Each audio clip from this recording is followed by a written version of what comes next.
यही वो समय है जब धरती और आकाश के बीच एक अदृश्य सेतु बनता है, जहां जीवित और दिवंगत की दूरी क्षण भर के लिए मिट जाती है।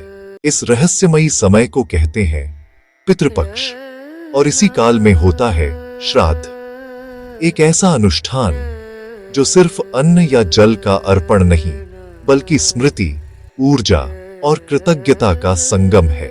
श्राद्ध को अक्सर लोग महज कर्मकांड मान लेते हैं, लेकिन इसके भीतर छिपा है विज्ञान, आध्यात्म और गहरा मनोविज्ञान। विज्ञान कहता है ऊर्जा कभी नष्ट नहीं होती। हमारे पूर्वजों का शरीर पंचतत्व में विलीन हो गया, पर उनकी ऊर्जा, उनके संस्कार, उनका डीएनए आज भी हमारी रगों में बह रहा है। श्राद्ध का तर्पण असल में ये स्मरण है कि हम उसी ऊर्जा की निरंतर कड़ी हैं। आध्यात्म कहता है श्राद्ध सिर्फ अन्न देना नहीं, बल्कि आत्माओं को तृप्त करने का माध्यम है। इसे पितृ ऋण कहा गया है। हर इंसान अपने पूर्वजों का ऋणी होता है, क्योंकि हम वही हैं जो उन्होंने हमें बनाया। श्राद्ध उस ऋण को स्वीकारने और आभार व्यक्त करने की प्रक्रिया है। तर्क और मनोविज्ञान कहते हैं इंसान स्मृतियों और प्रतीकों से चलता है। श्राद्ध एक इमोशनल रिलीज है, जहां हम अपने भीतर छुपे बोझ को हल्का करते हैं। जिन परिवारों में ये परंपरा निभाई जाती है, वहां पीढ़ियों के बीच भावनात्मक जुड़ाव और गहरा होता है। यही कारण है कि श्राद्ध का समय अमावस्या और कृष्ण पक्ष चुना गया, क्योंकि चंद्रमा घटता है और चांद सीधे असर डालता है हमारी भावनाओं पर।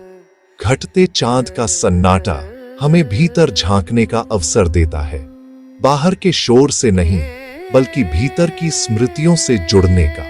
श्राद्ध में गरीबों और पंडितों को भोजन कराना इसीलिए प्रथा बनी, क्योंकि माना गया कि पितरों का तर्पण तभी पूर्ण है जब धरती पर किसी भूखे का पेट भरे। असल में हमारा अस्तित्व ही हमारे पूर्वजों की देन है। हमारी आंखों की चमक से लेकर हमारे विचारों की गहराई तक हर चीज उनकी यात्रा का विस्तार है। अगर वो न होते तो हम भी इस धरती पर न होते।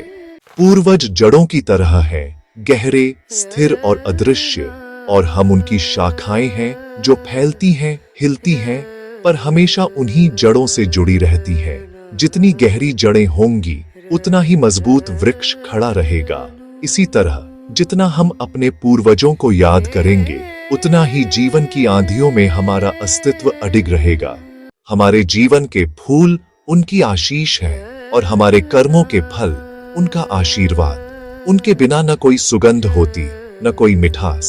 श्राद्ध हमें यह याद दिलाता है कि हमारी हर उपलब्धि, हर सांस किसी न किसी पुरखों की अधूरी प्रार्थना का उत्तर है। आज के आधुनिक दौर में भी जब लोग जीन विज्ञान और एपिजेनेटिक्स की बात करते हैं, तो पता चलता है कि पूर्वजों के अनुभव हमारे व्यवहार और सोच पर गहरा असर डालते हैं।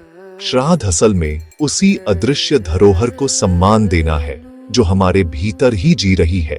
श्राद्ध कोई रस्म नहीं, ये उन अदृश्य हाथों को छू लेने की कला है जो हमें जन्म दिए बिना भी आज थामे हुए हैं। जब हम पितरों को स्मरण करते हैं तो लगता है जैसे समय ठहर गया हो और हमारी सांसों में उनकी प्रार्थनाएं धड़कने लगी हो, क्योंकि पूर्वज कभी खोते नहीं, वो बस दिखाई देना बंद कर देते हैं। और जब तक उनकी छाया हमारे साथ है, जीवन का हर संघर्ष थोड़ा आसान हो जाता है।